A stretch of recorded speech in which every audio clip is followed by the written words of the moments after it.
Hello বন্ধুরা, আসসালামু আলাইকুম। আশা করি সকলেই ভালো আছেন। তো যে সকল ভাইরা কলা চাষ করেন অবশ্যই বাগানের যত্ন সবসময় ঠিক মতো নেবেন, তাহলে আপনি কলা চাষ করে লাভবান হতে পারবেন। দেখছেন এই যে আমার বাগান, তো আলহামদুলিল্লাহ দেখেন এই যে আমার বাগানের যে এই গাছগুলা কত সুন্দরভাবে ওরা পরিষ্কার করে, দেখেন প্রত্যেকটা গাছের গোড়ায় আপনার মাটি দিয়ে কত সুন্দরভাবে পরিপাটি করে দিছে। তো অবশ্যই কলা বাগান সবসময় আপনার পরিষ্কার রাখতে হবে। কলা বাগান যত পরিষ্কার রাখতে পারবেন, ঘাসমুক্ত রাখতে পারবেন, ততই আপনি লাভবান হতে পারবেন। তো যারা যারা কলা চাষ করেন এটা মাথায় রাখবেন যে কলা বাগানে যাতে ঘাস না হতে পারে।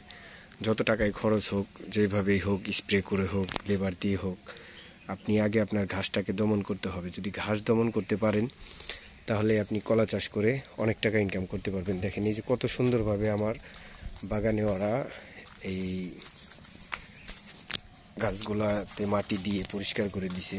এই যে ঘাসগুলা দেখতে পাচ্ছেন এগুলাকেও দু একদিনের ভিতরে স্প্রে করে দিবে, তো সবগুলাই নষ্ট হয়ে যাবে। পুরা বাগানে আপনি একটা ঘাসও খুঁজে পাবেন না। তো এই কারণে আমি আমার কলাগুলা কিন্তু অনেক দামে বিক্রি করি। আপনারা যারা কলা চাষ করেন, আপনি যদি ঘাস দমন করতে পারেন তাহলে আপনি ভালো একটা দামে কলা বিক্রি করতে পারবেন। আর যদি ঘাস থাকে আপনার বাগানে তাহলে দেখবেন আপনার যে কলাগুলা আসবে ওই কলাগুলা ভালো দামে আপনি বিক্রি করতে পারবেন না। যে ব্যাপারীগুলো আসবে ওই ব্যাপারী এসে আপনার আকু দাম বলবে, ওই কলা বিক্রি করে আপনার যে লেবার খরচ, লেবারের যে একটা খরচ দেন আপনি, সেই টাকাটাই আপনার উঠবে না। এই কারণে আপনার যে কোনো জিনিসেই আপনি করলে ওইটা যেরকমভাবে করতে হয় ওইভাবেই করতে হবে, তাহলে আপনি ওখান থেকে ভালো ফল, ভালো ফসল আপনি পাবেন।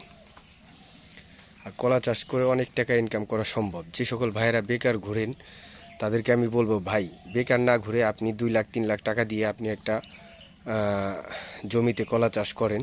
ফার্স্টে আপনার এই টাকা ইনভেস্ট করবেন, পরবর্তীতে দেখবেন আপনার ওই 2-1 বছর 3 বছরের ভিতরে আপনার ওই 2-3 লাখ টাকা আপনার 10 লাখ টাকা হয়ে গেছে। আপনার যদি নিজস্ব জমি না থাকে আপনি পরের একটা জমি লিজ নেন, 5 বছরের জন্য নেন বা 10 বছরের জন্য নেন, ওইখানে আপনি একটা প্রজেক্ট শুরু করেন ভাই, দেখবেন অবশ্যই আপনার ওইখান থেকে সফলতা আসবেই। কলা চাষ ভাই লসের কিছুই নাই এখানে। এই কলা গাছগুলাই যে দেখেন, আমি রাজাসাগর চাষ করি, এখানে আমি হাজার হাজার কাঁদি কলা বিক্রি করি ভাই। আপনারা ভাবেন যে কৃষিকাজ করে অত টাকা ইনকাম করা সম্ভব না, না, কৃষিকাজ করে ভাই লাখ লাখ টাকা ইনকাম করা সম্ভব। পরের চাকরি, পরের গোলামির চাইতে আপনি যদি কৃষিকাজ ঠিক মতো করেন, এই যে দেখেন গাছগুলাকে কত সুন্দরভাবে যত্ন করছে। এই যে এখানে 2টা চারা আমি রাখছি, তো এই 2টা চারা আপনার গোড়ায় কত সুন্দরভাবে মাটি দিয়ে ঝুরঝুরা করে ঘাসগুলা বেছে কত সুন্দর করে দিছে দেখেন সার দিয়ে।